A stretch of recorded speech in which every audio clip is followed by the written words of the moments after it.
Assalamualaikum warahmatullahi wabarakatuh. Sahabat Lentera Kolbi yang dirahmati Allah, di kesempatan kali ini kita akan berbagi tentang detik-detik wafatnya Imam Al-Ghazali. Hujatul Islam Imam Al-Ghazali. Siapa tak kenal ulama tersohor ini? Kedalaman ilmu ulama bernama lengkap Abu Hamid Muhammad bin Muhammad Al-Ghazali At-Tusi tersebut tak diragukan lagi, bahkan oleh para pengkritiknya. Karya tulisnya ratusan dan dibaca selama berabad-abad hingga sekarang, dan mazhab tasawufnya diikuti. Ilmu kalamnya menjadi benteng, dan ulasan usyul fikihnya menjadi rujukan. Imam Al-Ghazali juga serius mendalami filsafat meski akhirnya ilmu ini ia kritik sendiri. Reputasi Imam Al-Ghazali sebagai ilmuwan diakui oleh kawan maupun lawan. Tapi yang mesti diingat, kehebatannya tak datang tiba-tiba. Ulama yang terkenal dengan karya monumental Ihya Ulumuddin ini melalui kehidupan berliku sejak kecil. Al-Ghazali hidup dalam keluarga miskin. Ayahnya yang sangat taat beragama adalah seorang pemintal dan melalui pekerjaan sederhana ini pula ia menghidupi keluarga. Ia hanya mau menafkahi keluarga dari hasil jerih payahnya sendiri. Meski diliputi hidup yang serba terbatas, ayah Al-Ghazali menyimpan impian yang begitu menggebu, yakni kedua anaknya. Imam Al-Ghazali dan saudaranya, Imam Ahmad, kelak menjadi orang yang faqih dan tonggak dalam suksesnya syiar Islam.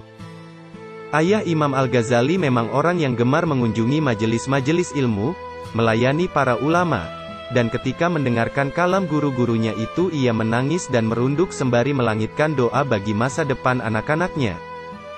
Doa tersebut terkabul meski sang ayah tak menyaksikan kebesaran anak-anaknya karena wafat sebelum mereka dewasa. Kerasnya hidup sebagai anak yatim dan semangat menimba ilmu yang terus berkobar membuat Al-Ghazali kecil dan saudaranya tumbuh sebagai manusia yang cerdas dan sangat disegani. Wawasannya luas dan terbuka, pribadinya penuh cinta dan kasih sayang, serta kezuhudan dan ketaatannya dalam beragama amat meyakinkan. Bahkan oleh sang guru, Imam Al-Haramain, Al-Ghazali dijuluki Bahrun Mugdik, atau lautan luas tak bertepi. Imam Al-Ghazali pernah diangkat sebagai guru besar di Madrasah Nidamiyah, Baghdad, era kekuasaan Nidamul Mulk saat usianya 34 tahun. Ini adalah kedudukan tertinggi di dunia pendidikan dan keislaman zaman itu yang belum pernah disandang siapapun dalam usia yang relatif muda. Meskipun, kehormatan itu sempat ia lepas begitu saja demi pendalamannya terhadap ilmu tasawuf. Namun demikian, bukan statusnya sebagai profesor itu yang membuat kisah Imam Al-Ghazali menarik.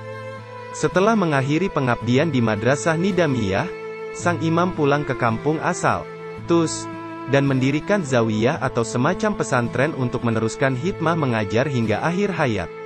Pada detik-detik kewafatannya, sebuah peristiwa indah terjadi. Abul Faraj Ibn Al-Ju'uzi dalam kitab At-Sabat, Indal Mamat memaparkan cerita dari Imam Ahmad, saudara kandung Imam Al-Ghazali. Suatu hari, persisnya Senin 14 Jumadil akhir 505 Hijriah, saat terbit fajar, Imam Al-Ghazali mengambil wudhu lalu menunaikan salat subuh. Usai sembahyang, Al-Ghazali berkata, "Saya harus memakai kain kafan." Lalu ia mengambil, mencium, dan meletakkan kain kafan tersebut di kedua matanya. Selanjutnya, Imam Al-Ghazali berucap, "Saya siap kembali ke hadiratmu dengan penuh ketaatan dan kepatuhan, saman wa ta'atan lidduhuli, alal mulk." Ia pun meluruskan kedua kakinya, menghadap arah kiblat, lalu kembali kepada sang kekasih untuk selama-lamanya. Innalillahi wa inna ilaihi rajiun. Imam Al-Ghazali wafat pada tanggal 19 Desember tahun 1111 dan dikebumikan di desa Tabran, kota Tus. Proses wafatnya yang tenang, damai, dan indah mencerminkan kualitas kehambaannya selama hidup. Kepergiannya ditangisi para ulama, murid-muridnya, dan jutaan umat Islam. Imam Al-Ghazali mewariskan ratusan karya tulis, teladan, dan keilmuan yang tak lekang oleh zaman.